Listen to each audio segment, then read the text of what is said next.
very much, Sir Doris and Sir May, for today's Sunday Pūjā. This week, back with us is Bro Leng Huat to share on revisiting the 5 precepts. Over to you, Bro Leng Huat.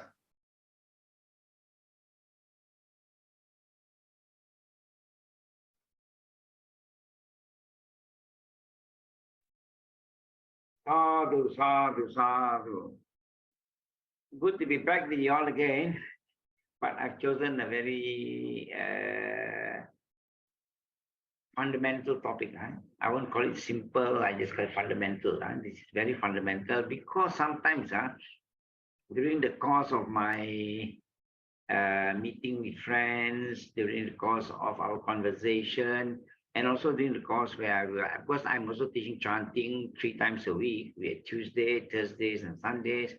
I do come across sometimes ideas about these 5 precepts, which is sometimes a bit,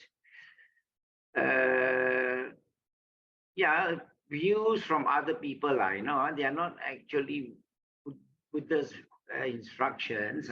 So basically, sometimes these 5 precepts,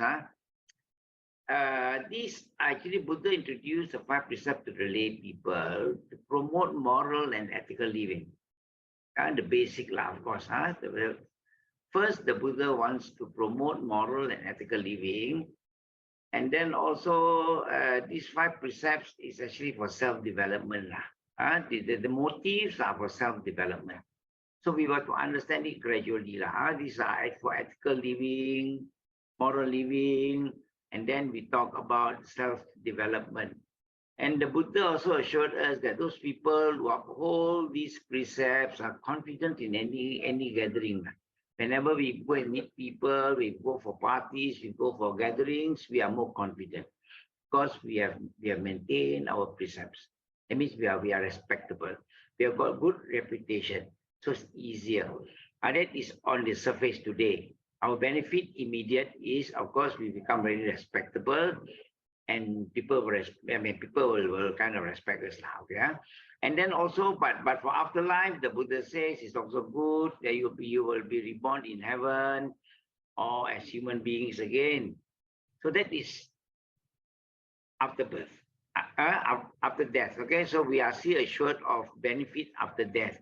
We will not be reborn in unhappy destination. And the 4 woeful states we will not be there. So we understand these basic things. So these precepts are not commandments. Remember, these precepts are not commandments. These are more kind of, we voluntarily will want to observe these precepts. Yeah, these are not commandments.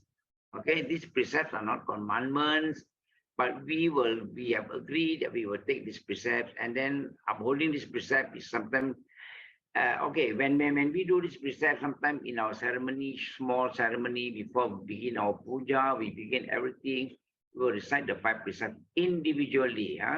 We will invite the Bhante to administer the 5 precepts, and these are all done individually. We recite after him individually. The reason is simple. If we break 1 precept, we still have 4 to maintain. They are not collective, Don't worry about this being collective. Let's say you scold people today, that means you've broken musawada. That's all. The other 4 are still intact. So that's why we recite after the monks individually, so that we will observe this precept individually. Sometimes it's difficult for us to maintain all the 5 at one time. So the Buddha gave a leeway in case we breach all these things. So a lay person will uphold this precept. Sometimes people will be very proud of us. We become a jewel among them, wow, they say this jewel are very good, maintain this precept, never do wrong things and all those things. So which is very good for us, okay? And then again, we say that we do these things sometimes formally we would want to do. That means to say that we want to observe this on Upa Saturdays. Sometimes we do it very, we will sacrifice our life. You see a lot of Jataka stories that sacrifice their lives. But sometimes we do it just out of, what we call it is reflex, out of reflex. And those are the arahants.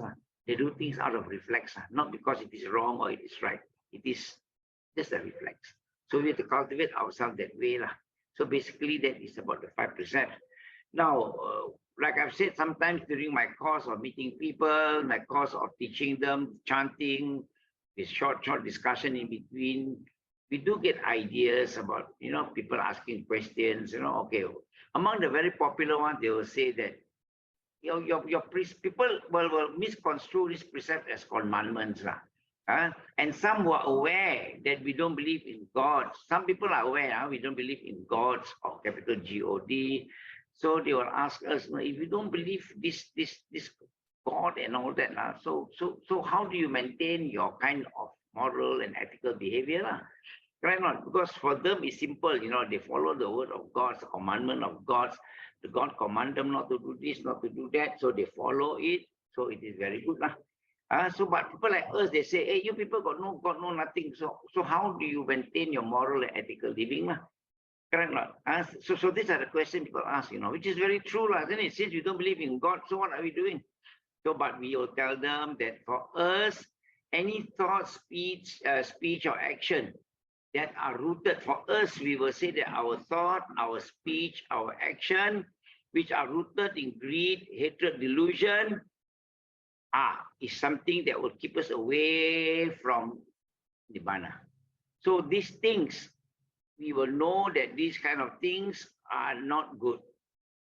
Okay, things that are rooted in greed, they're rooted in hatred and delusion. We say that these are no good.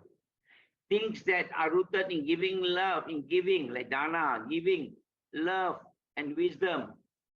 These are things that are good. When we give advice to people, that is dana also. So when we give advice to people, or when we show concern for people, and we share our wisdom, we guide them, these are the things that are good. And that will help us to cultivate our way to Nibbana. So that is our guide. So we tell them that is our guide. Yes, we do not have commandments, but we use these as our guide. As long as our speech, our thoughts and our actions are not rooted in greed, hatred, delusion, that is what we should do. They must not be rooted in this greed, hatred, delusion. So that is our way of saying what is right and what is wrong. So we are not God-centered, therefore we don't worry about commandments. And remember, these are precepts, things that we say that we abstain. We abstain from doing these 5 precepts. I will not, okay, the 5 precepts in short, we abstain from killing, we abstain from stealing, we abstain from sexual misconduct, we abstain from telling lies, and we abstain from intoxicants. These 5 precepts, I assume that we all know, but we are just touching on. We have just to revisit them and see what is the impact we have. Some people call it. So these are the things that we do. So to know whether what we do is right or wrong, the Buddha says it's all about intention. Okay, we must remember the intention. And the intention of our actions, the intention of our speech, the intention of these are the things that are our feeling, correct? Our reaction. So intentional actions are karma, the Buddha says. So we remember our intentions are very, very important here. Here we remember that for us to maintain our precepts is the intention. We must make sure that whatever we do, will have good effect on people and good effect on us. Okay? If it is really good effect on people, not good on us, we also avoid. If it's good for us, not good for people, we must also avoid where possible. But we must do things that are good for us and good for people. So that is how we will gauge ourselves. We gauge ourselves. So we gauge ourselves on this kind of results, our intentions, what we do, what are our intentions. All right. So this is very important because this will lead you to understand that there are no do's and don'ts in precepts. We cannot say that your precept says we cannot do this.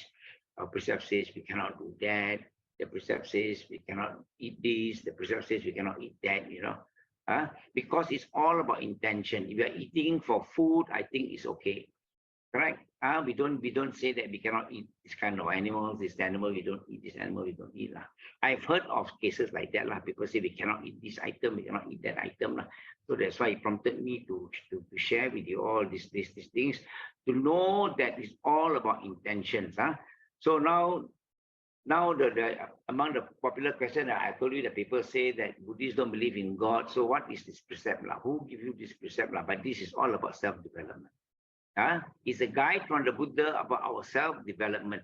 Because through the precepts, we will develop ourselves spiritually through the Sila, Samadhi, and Panya. So Sila, Samadhi, and Panya are all actually rooted in the 5 precepts, which we will demonstrate to you shortly.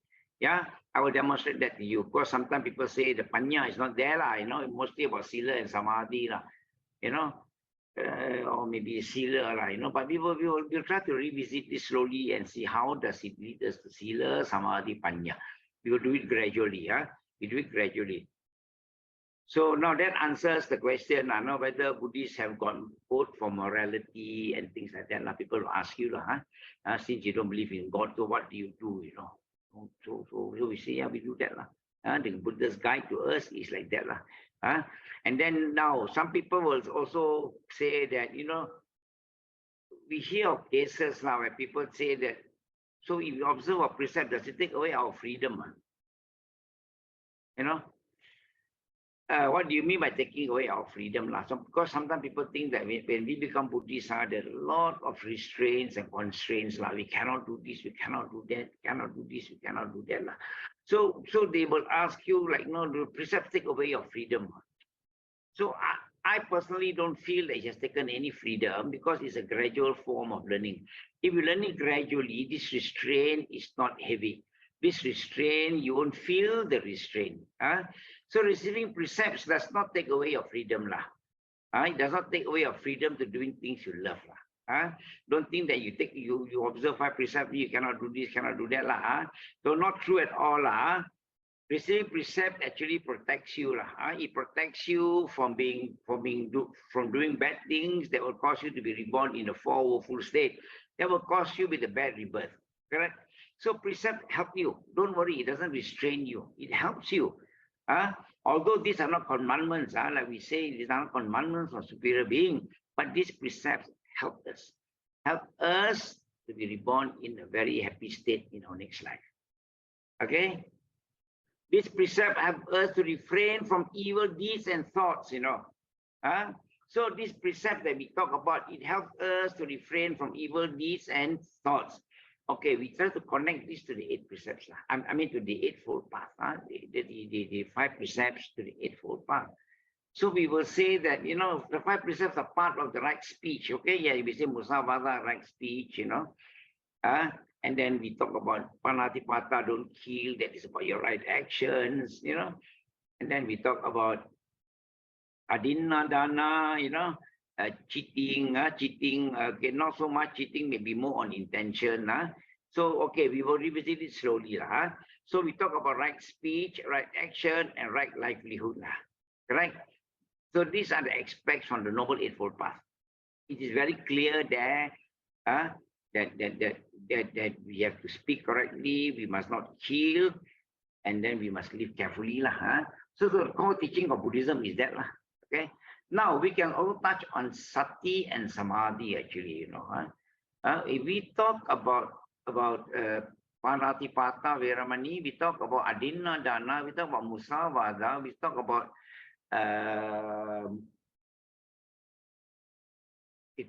Kamesu, that is sexual misconduct, which is all about body. So when we talk about speech, body, and all that, those are all right actions, we talk about the sila. But let's not forget, when we talk about Surameraya, Surameraya is to abstain from intoxicating your mind. It talks about refraining from your mind, from clouding your mind. So that is also, you think carefully, that may be also sati, isn't it? And samadhi. You want your mind to be clear.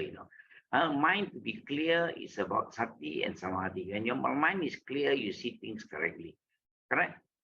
You clear your mind, because if you drink, your mind becomes cloudy. So that's why the Buddha says we refrain from drinking when it clouds your mind. So if we avoid it that way.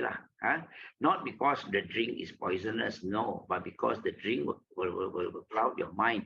So that will lead you to understand the sati and samadhi, I think. From my view, I think it helps you to understand the Eightfold Path. Now, again, when you got your mind clear, what does it do? It helps you with right thoughts and right view. Correct. Samadhi as a right view, right understanding. When your mind is clear, no greed, no hatred, no delusion, then you will understand things with the right view. That is samadhi. So one of your Eightfold Path. Correct. So it is all linked, You don't think that these are basic and nothing to do, won't help you to be enlightened. No, but you link them together slowly. When you don't drink, it is important because you don't cloud your mind. When you don't cloud your mind, what does that mean? You can have full concentration. Correct? You can have samadhi. You can have full mindfulness. Your mind is not clouded. You can be mindful. You can be concentrated. And when your mind is mindful, and when your mind is concentrated, what does that mean? It sees things clearly. When it sees things clearly, what does that mean? It means that you got samadhi. Correct? So you achieve a samadhi also. You can, correct? So don't take it as basic and simple. We have to try to link it, and when we practice with that intention. We practice with that intention so it doesn't become too painful. Some people say restraining is dukkha also. But when we understand things carefully, restraining is no more dukkha. When we understand things gradually, restraining is not dukkha. Otherwise, you restrain yourself from everything without understanding, it is dukkha. You tell me cannot do this, cannot do that, cannot do this, cannot do that, then it becomes dukkha for me. Everything cannot do. How? I become a Buddhist, I cannot do everything. So it's dukkha for me. So we must remember. So when we say that we don't want to drink, what does it mean? I want my mind to be clear, okay? So if you, then your mind is clear. What do you mean? Your mind can become concentrated, you can become mindful, become sati, samma sati, mindfulness, whereby you are not so heedless, correct? And then we say that your mind is in samadhi, concentration. So your mind becomes clear. When your mind is clear, without all these intoxicants and all these drugs and all these kind of things in you, you have right view. You see things correctly. It's samadhi, and then you have right thoughts. Correct? Samma sankappo. So it is related in a way. So the practice of 5 precepts, if you analyze it carefully, you will understand that it is a very serious. The Buddha is fully enlightened. Correct? The Buddha is fully enlightened. What does that mean? He teaches differently to different people. Correct? Now, when that gentleman called Dhammika, correct? So Dhammika asked the Buddha also, okay. People like us, we are Bantes and all that, we are renunciates and we are monks, we understand that we can develop ourselves, correct? What about the lay people? Correct. Do you think the Buddha will leave the lay people behind? No, correct. Because like you say, if you analyze carefully, there are more lay people than there are ordained people today. Correct? In Malaysia itself, we can easily say maybe there are 2.5 million, 3 million people who are Buddhists, maybe 3 million. How many Bantes are there in Malaysia? Maybe 300, Right? So there are very few Bantes than the lay people. So do you think the Buddha will leave us behind? Do you think the Buddha will not give us proper teaching for us to be enlightened also?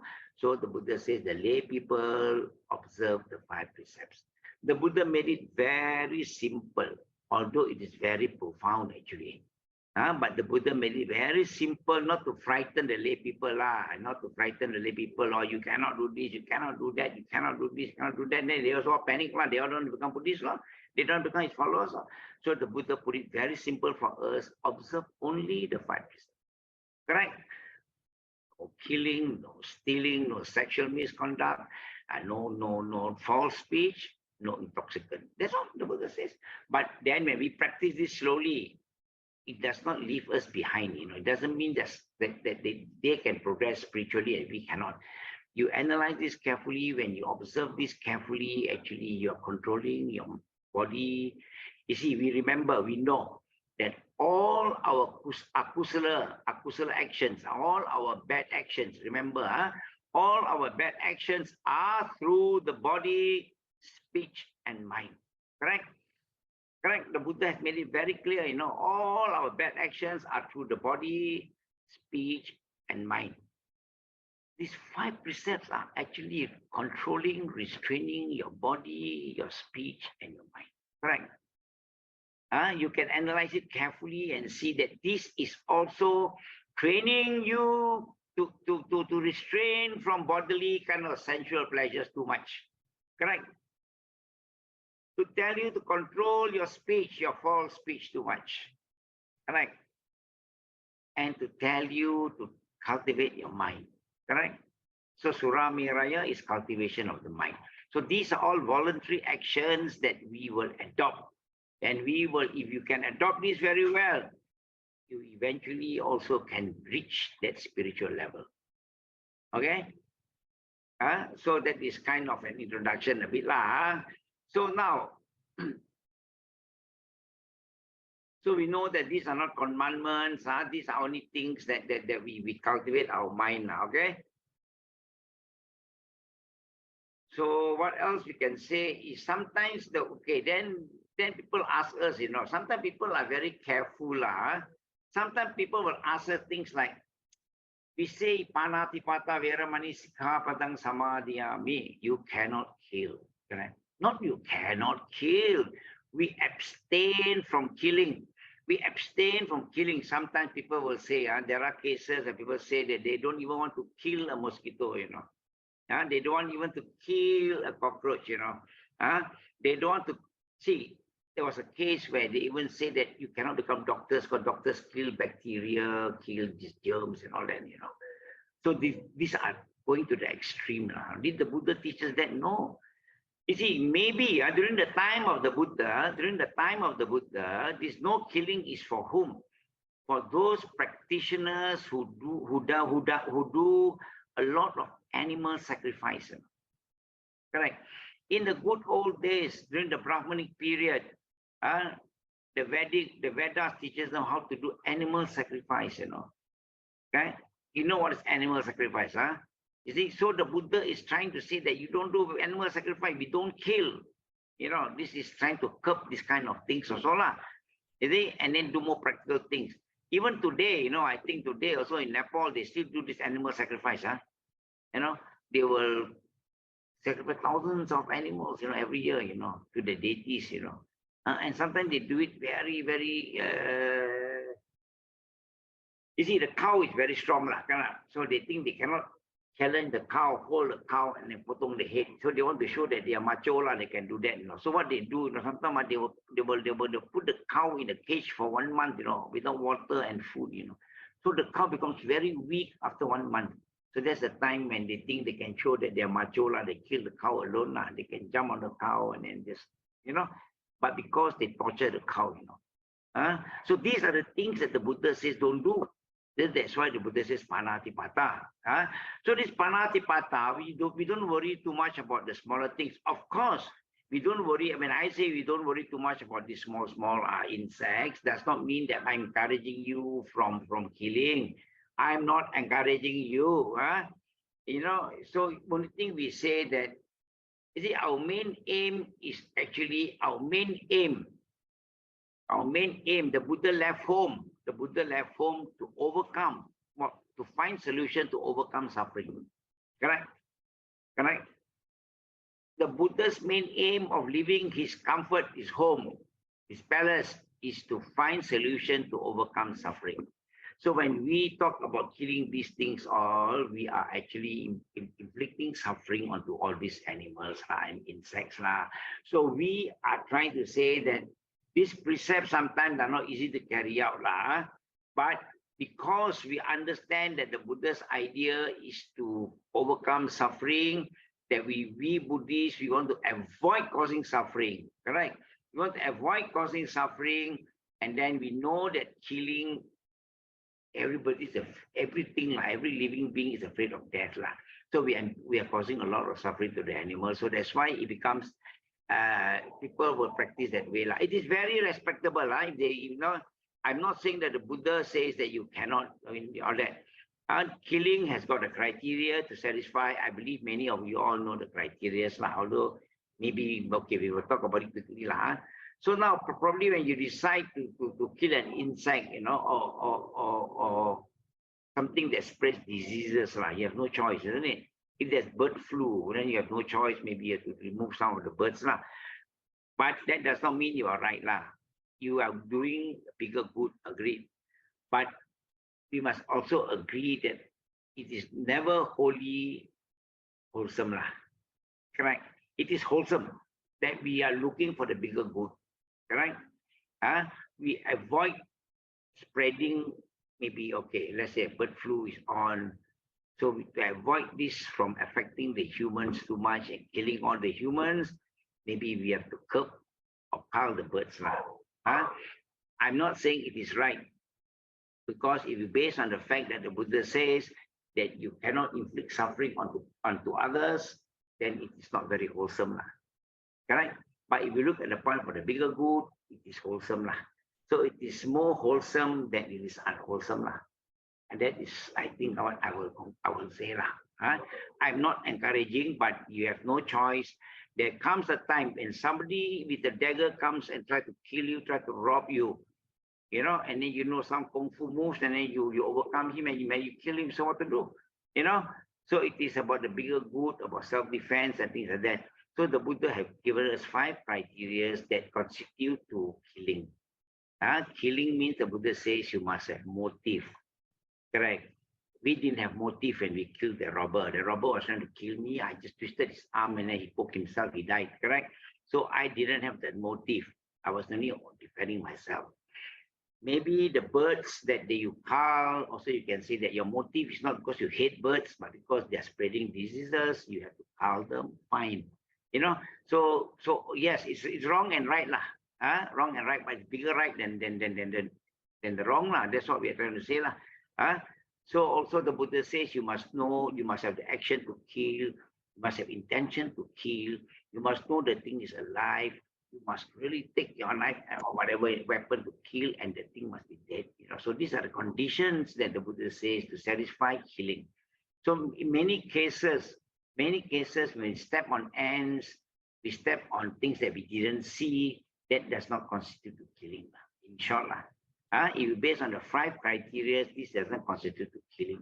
So we must not be too concerned about killing those mosquitoes and all that. Although I say that yes, it is not right, but sometimes it's for the bigger good.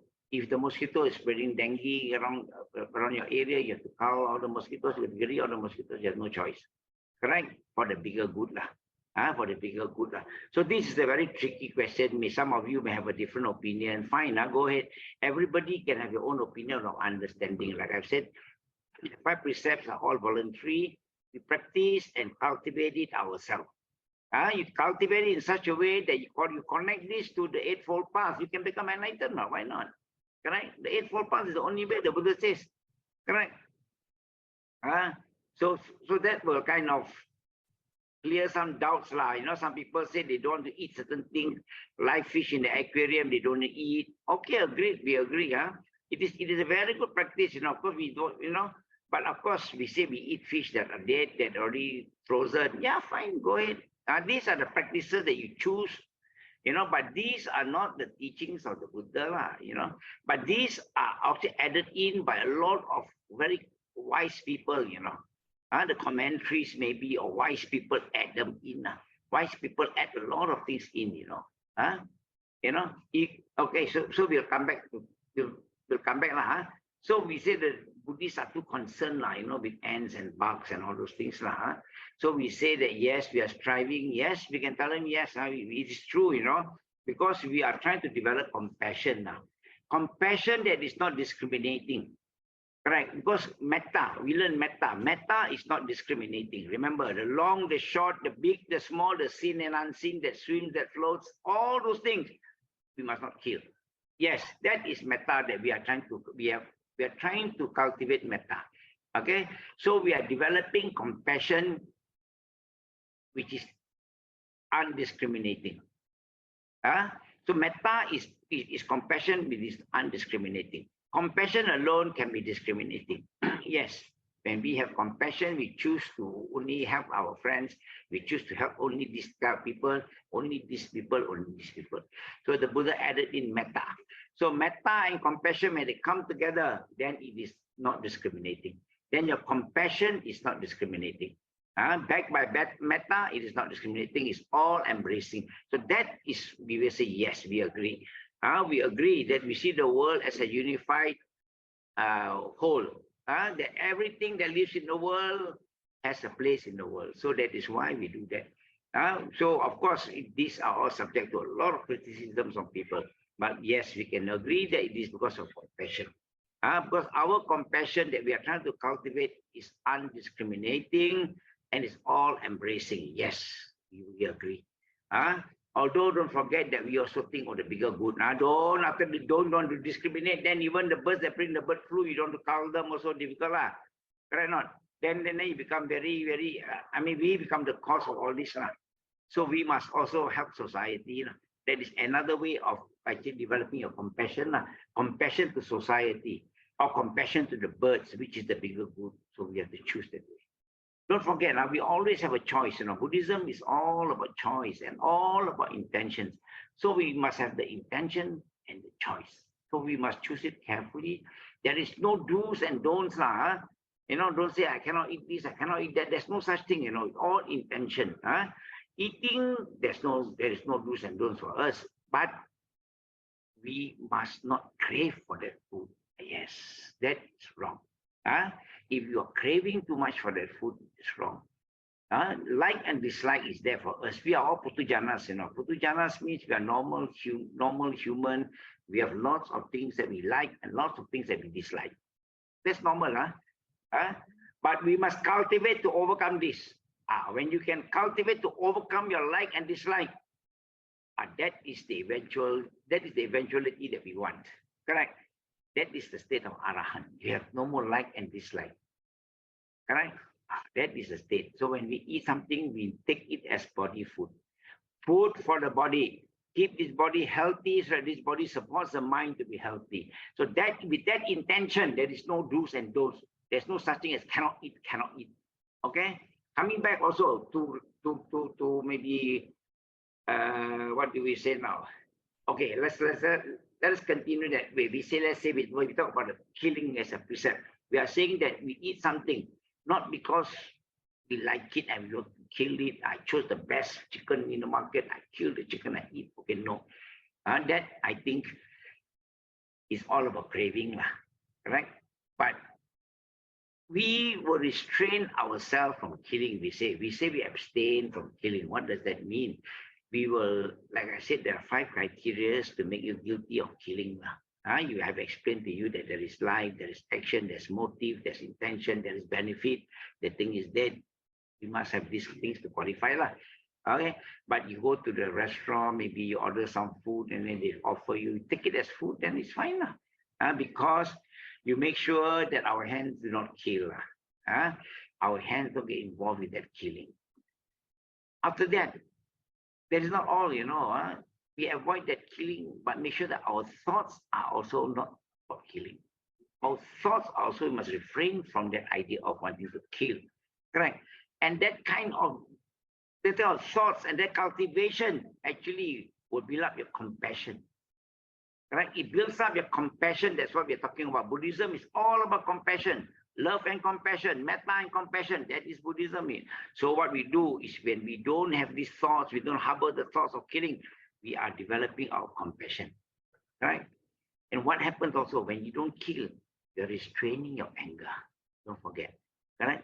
Sometimes we get angry, Okay, example, I like to give this example. We see the cockroach in the house, the kachua, and we say, I must get the cockroach. I must find the cockroach. I must chase the cockroach, you know. And then you buy all kind of spray you have, and then you chase the cockroach and spray everywhere. That is tension, correct or not? But if you keep your house clean, the cockroach don't come, it's a good one. So does not mean that you're depriving the cockroach of food. You must keep your house clean. Okay, so again, like I've said, so it is, you see, no killing, okay, just quick one. I'm not going to elaborate. If you link it to anger, it's related to anger. Correct? It's related to hatred. Correct? So it's related to delusion. Correct? You think you kill the cockroach and no more cockroaches after that. But you forgot tomorrow you kill this one, next one will come. Correct? So if you would connect them to anger and to your hatred, to your delusion. It is there, all there. So we were to understand, so we practice like that, then it doesn't become a big restraint anymore. It does not become a restraint. It doesn't become dukkha. Correct? These are the things that because we understand, we are cultivating ourselves slowly. And we always say Buddhism is about gradual learning. Learn it gradually. Don't rush. Don't behave like you, when you are not there, don't behave like you are there. That's all. Because if you do that, then you become very angry. You impose on the things that you cannot achieve to others. So that's no good.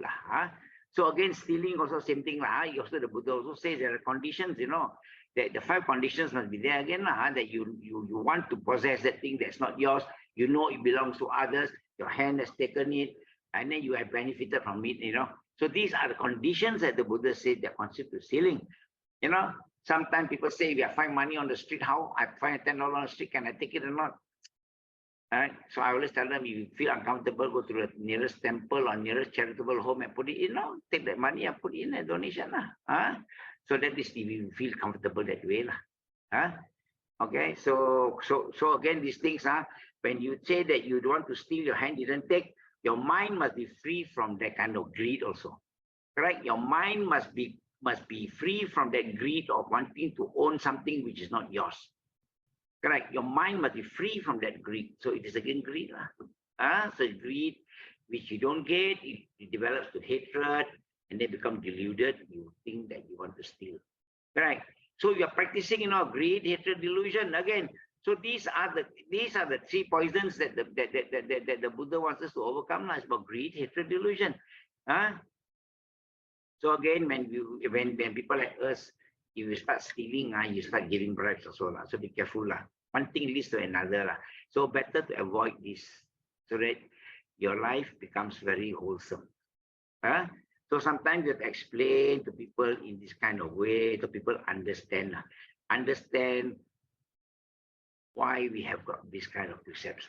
And then why Buddhists got no God, but still you maintain. Why you got no God? Why you fear? You fear whom? Who is going to punish you if you don't follow your precept? You punish yourself. Correct? So we don't believe in this thing. So again, sexual misconduct, you know what it means by sexual misconduct. So quickly I will just remind for you, that means you don't have any extramarital affairs for married people, and don't use trickery, you go and trick people, blackmail people to compel them to have sex with you and things like that. And those people who are underage, these are the things that we don't do. Because the Buddha says, you think it that way. If you have an affair with people's wife, what happens if people have an affair with your wife? If you have an affair with people's children who are young, what happens if yours is also subjected to the kind of things? So you do things that people don't like, and make sure that you do things that you also don't like. You don't do things for people to, Can we do things that we like and people like, we benefit, they benefit. We don't do things that they don't like, because what happens to us if that happens to us? So you think of this way, you cultivate yourself again. So it's all about cultivation, It's not about restraint. Buddha says I cannot. Buddha says there's nothing to do with the Buddha. It is all about us trying to restrain ourselves to be good people. Nothing to do. These precepts are nothing to do with the Buddha won't punish you. You want to enjoy yourself, get drunk, go ahead. Enjoy yourself, get drunk. You want to eat until your heart's content, go and eat. The Buddha will not punish you. But your body will punish you. Your mind will punish you. Your karma will punish you. Correct? So it is not about religious views. This is about, So again, sometimes very popular, people ask this question, we pening kepala, I say, sexual misconduct, sex before marriage. So this is a bit pening kepala. So you have to agree to how to advise people. This is a very popular question, we will remind them that, for us, Putujanas, the Buddha never says you cannot have a family life. Correct? The Buddha never said that. Except that you must honor your promise not to have anything extramarital. Correct? So we are cheating on our wives if we do it. That's all. We are breaking our promise to her. When we get married, we promise her, don't worry, I will not do this, I will not do that, I will not do this, I will not do that. But if you do this, you do that, you're breaching your promise. Correct? It is again musawada. Correct? So it is connected to musawada. So you're actually doing that. I'm not going to elaborate this in case there are juniors who are listening to this. Maybe in class one day we can talk more. So these are the things. Then of course, it is impossible. You say that sometimes people say you don't tell lies, which is impossible. Correct? Not, but we don't tell lies to benefit. We don't tell lies to benefit. That's all. Okay, some masters, some newer thinkers they've added in. So when you get things that are different, don't worry so much. Sometimes they're added in by new thinkers, new teachers. They add in a few more things inside. Okay, so you don't worry about hearing things that you cannot do this, you cannot eat this, you cannot eat that. These are done by the new teachers, the new thinkers, and they do it in good faith. And they're not wrong, they do it in good faith, thinking that it helps you to cultivate yourself. Okay. So then, and again, alcohol is another big issue, Alcohol, of course, as we say, clouds your mind. As long as you don't cloud your mind, don't allow anything that clouds your mind, right? The effect of alcohol, the Buddha says, is that it will cloud your mind. So that is why we avoid alcohol. But again, sometimes, we say it's intention again. It's intention. For instance, if you need alcohol as a medicine, sometimes people have to take medicine that is alcohol-based. There might be some alcohol in the medication. So from our point of view, that is not wrong. Because as long as your intention is not to cloud your mind, that is medicinal value.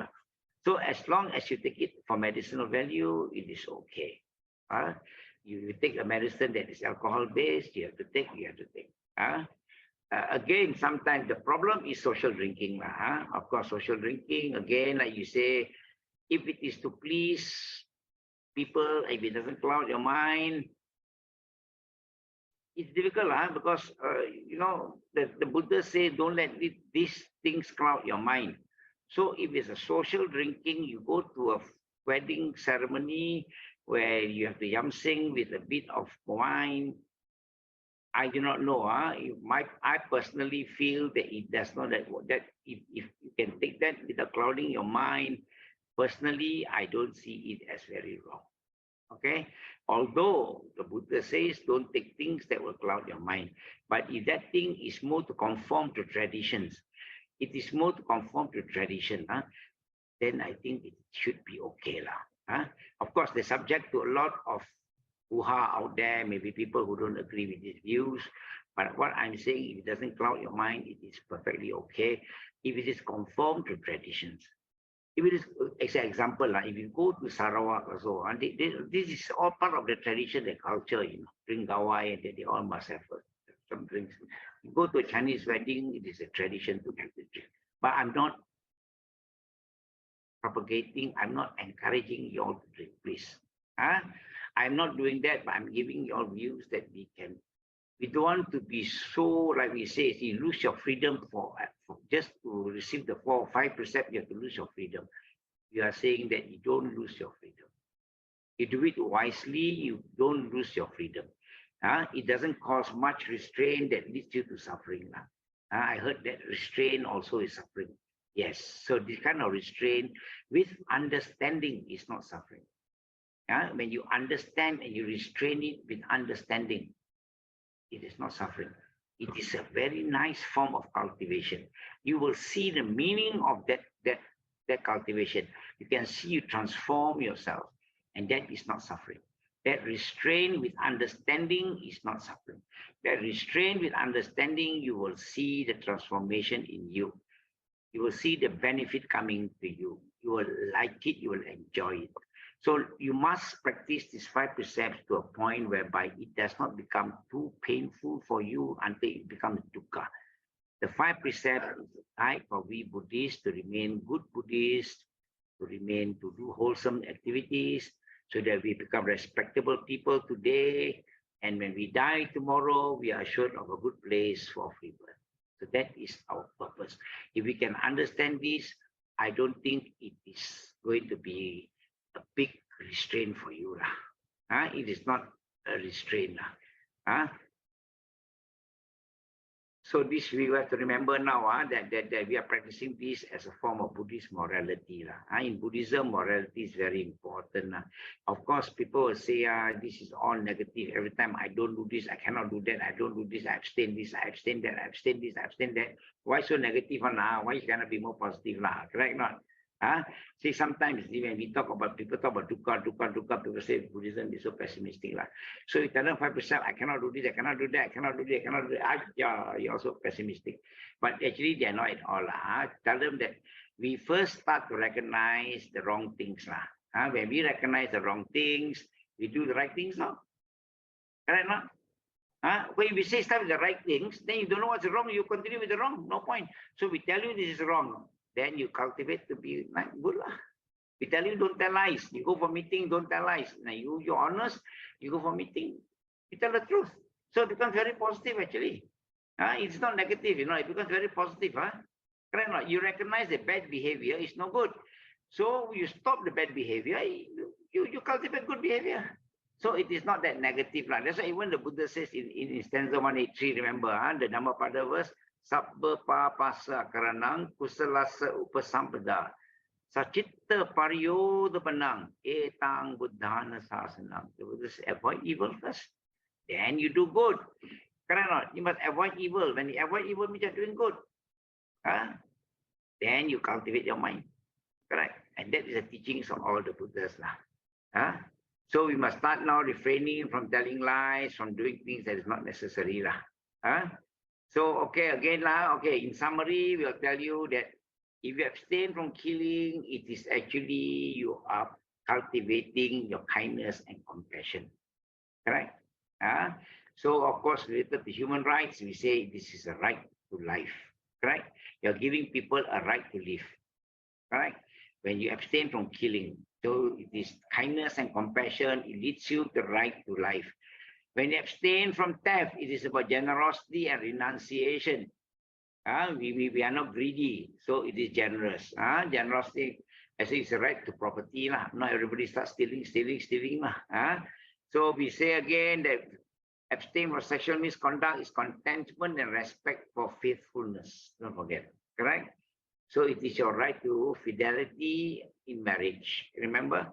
Now we say that now we have made a promise, so when we abstain, it is honoring that. So abstaining from speaking falsehood or lies is to be honest and dependable. Correct? And when you're honest and dependable, you have dignity. People respect you. So you abstain from intoxicant, you remain mindful and very hateful. You become mindful and hateful, and you are responsible.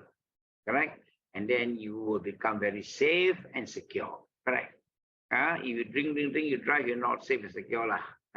Okay. So with that, I think I have given you the summary.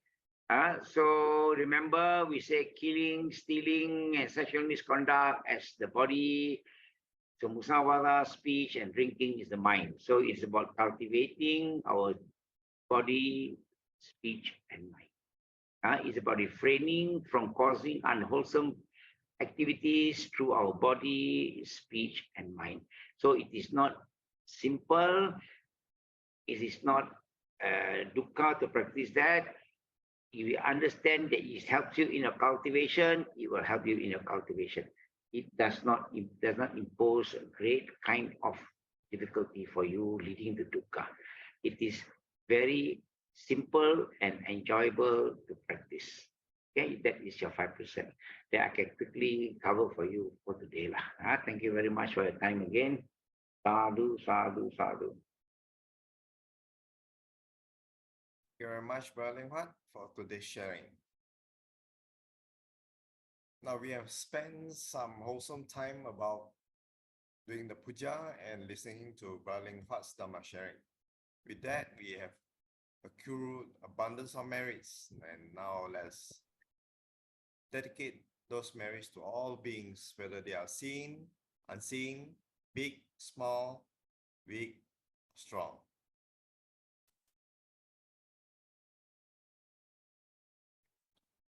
Akasata ca bummata dewa naga mahiddika punyang tam anumojitva chiram rakantu loka sasanang ettavata ca amhehi sampadang punya sampadang sabbe deva sabbe bhuta sabbe satta anumodantu sabba sampatti siddhya.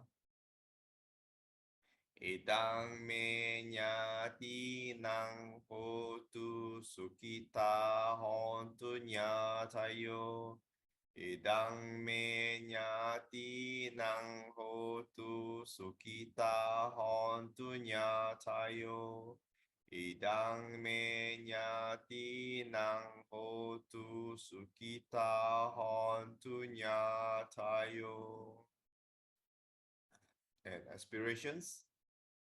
Imina punya kammena mame bala samagamo satang samagamo hotu yavani bana patiya. Sadhu, sadhu, sadhu. Thank you everyone for watching and stay back for other videos. Please go to the links below. Bye bye for now. See you all again next week.